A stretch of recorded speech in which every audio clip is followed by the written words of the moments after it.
Bonjour les CM1, j'espère que vous allez bien. Nous sommes jeudi 2 avril et je vous fais la correction de vos divisions de mardi 31. Nous sommes toujours sur un diviseur à deux chiffres. Alors, vous aviez 731 divisé par 61.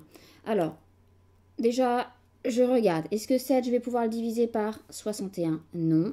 Donc, je vais prendre 73. Ça veut dire que je vais d'abord calculer les dizaines et ensuite les unités.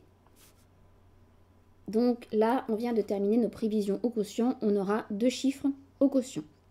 Ensuite, alors je peux faire un petit peu ma table de 61 sur le côté pour m'aider. 61 x 2, 122.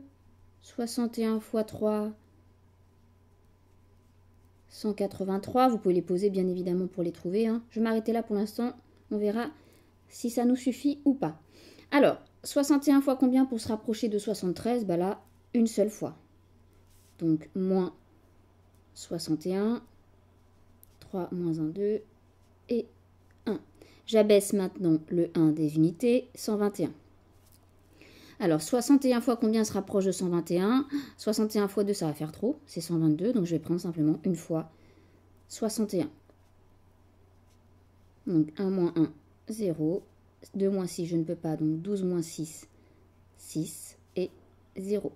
Je vérifie bien que mon reste est plus petit que mon diviseur. 60, c'est bien plus petit que 61.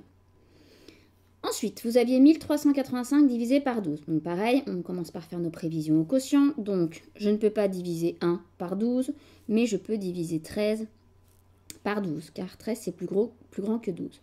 Donc, je vais d'abord calculer le chiffre des centaines. Ensuite, je calculerai le chiffre des dizaines, et ensuite le chiffre des unités. Donc, dans mes prévisions au quotient, j'aurai 3 chiffres. Alors, 12 fois combien se rapproche de 13? Ben, 1 fois 12. Donc, 1.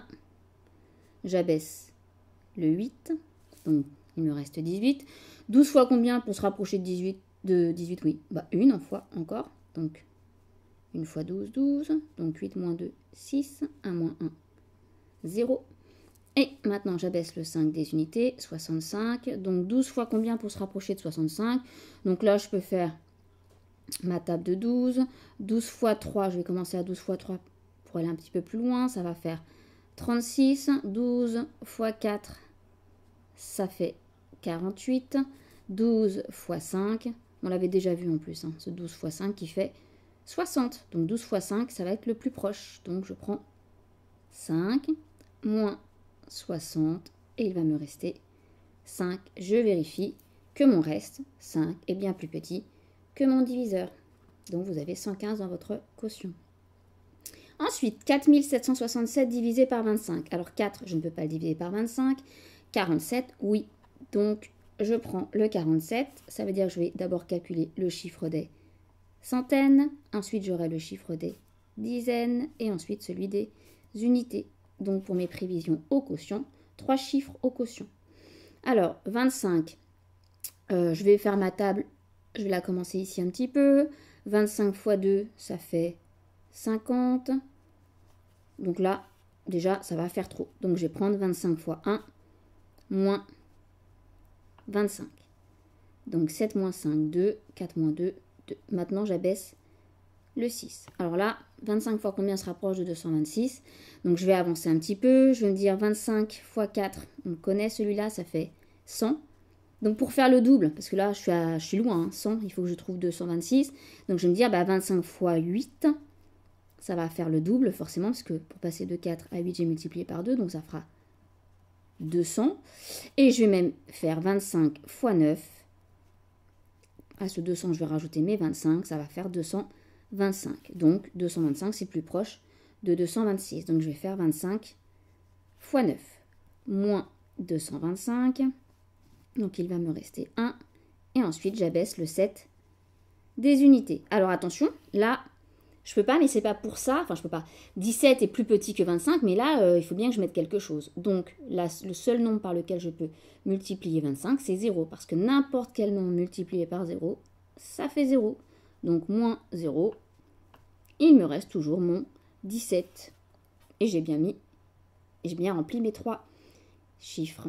Donc, mon reste est bien plus petit que mon diviseur 25. Et pour la dernière, vous aviez 8325 divisé par 95. Donc là, est-ce que 8, je peux le diviser par 95? Non. Est-ce que 83, je peux le diviser par 95? Non. Donc là, il va falloir que je prenne directement 832. Donc je vais calculer d'abord le chiffre des dizaines.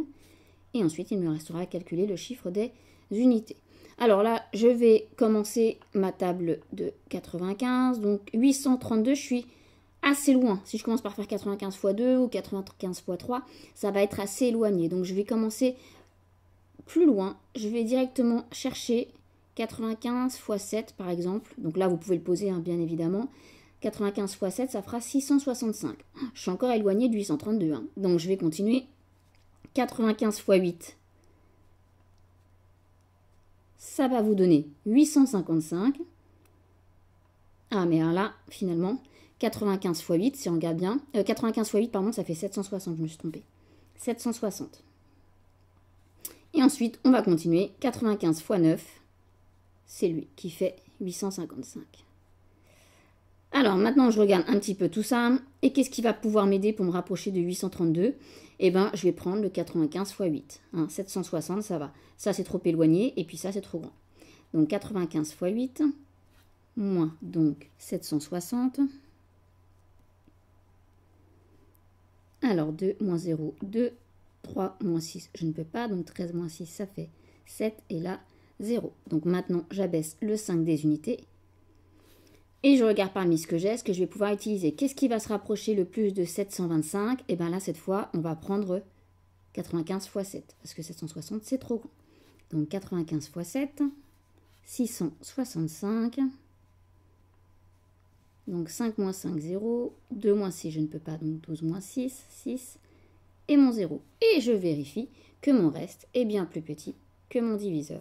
Donc vous avez 87 au quotient. Voilà, j'espère que ça a été.